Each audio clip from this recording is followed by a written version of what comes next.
Hello, I hope that you are having just the best day in your life today. And if not, I hope it will be by the time you're done with this day before you head on over to sleep. Man, I hope it's just the best day you've ever had. So let's go ahead and get started. Today we're going to be looking at the 1969 short story, The Electric Ant by Philip K. Dick. It's a part of this collection, The Selected Stories of Philip K. Dick, which I will link to you below from Amazon, that we'll be doing a deep dive into, and now we're mostly finished with. And I've been really enjoying this deep dive into one of the most influential writers of science fiction of all time. It's hard to argue against that because he is so influential, and he's ahead of the curve in a lot of different ways. So we're looking at his 17-page short story called The Electric Ant.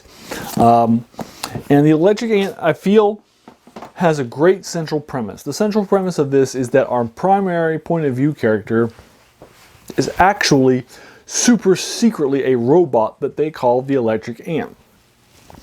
And I like that. He finds out that he's actually a robot that's designed to mimic humanity and has been programmed to ignore the signals of his artificialness. And he is a high-placed man in society, and I like that. I like that a lot.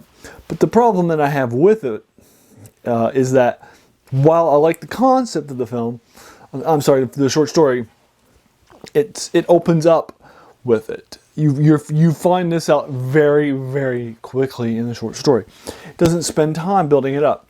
You know, Philip K. Dick could have added 10 pages to this, done world building and getting you involved and invested, and then boom, your point of view character is a robot.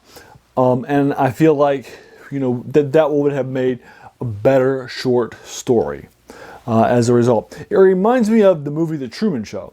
Again, The Truman Show is much like this short story.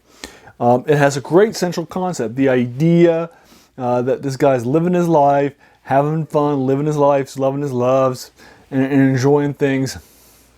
And then all of a sudden, a stage light falls down, and then he's introduced to the concept that this actually isn't happening. This isn't real. And then that's sort of the introduction. But that scene happens so soon in the movie.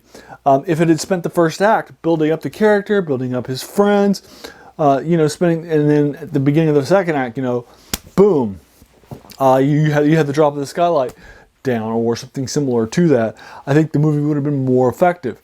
But it didn't. It does that so early on in the film that it ruins the central premise for me. I never bought in to that central core concept of the Truman Show. And similarly, I never bought into this character who we're introduced to almost as soon as he finds out he's a robot. I don't buy into it as much, and I think that's the Philip K. Dick's discredit. I think that you could make this a great movie. A lot of fun stuff I think happens in it. But if you did make it a movie, again, I'd want to add 15, 20, 25 minutes of learning who this character pool is, and so forth. He's a high-placed character. He's running a business that has a lot of investors in it, and that sort of a thing. So I do like it, and I do enjoy it, and I do think it's well written. But again, it's not the most perfect short story I've ever read. But I do like it. I do enjoy it. It does have as his assistant is a very competent and a very capable heavy-set woman. Heavy-set women or heavy-set people aren't common in science fiction. And the fact that she is competent and capable and intelligent, I think is very good to his credit. He's not writing her like a character. And so I do think that's also to Philip K. Dick's credit. That the assistant is like that. But there you are. I'll go ahead and leave you to it. I'm giving it a 7 out of 10. He's a classic writer, but again, I think he missed. I think it's rushed. But there you are.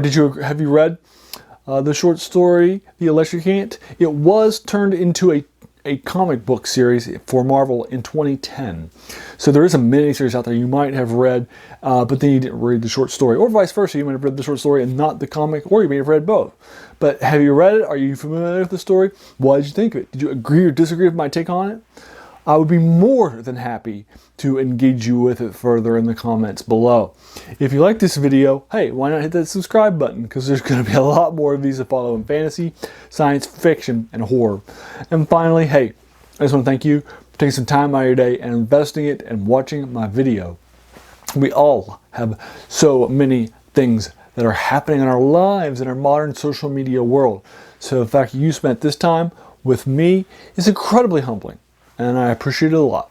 So thanks again, and have a great day.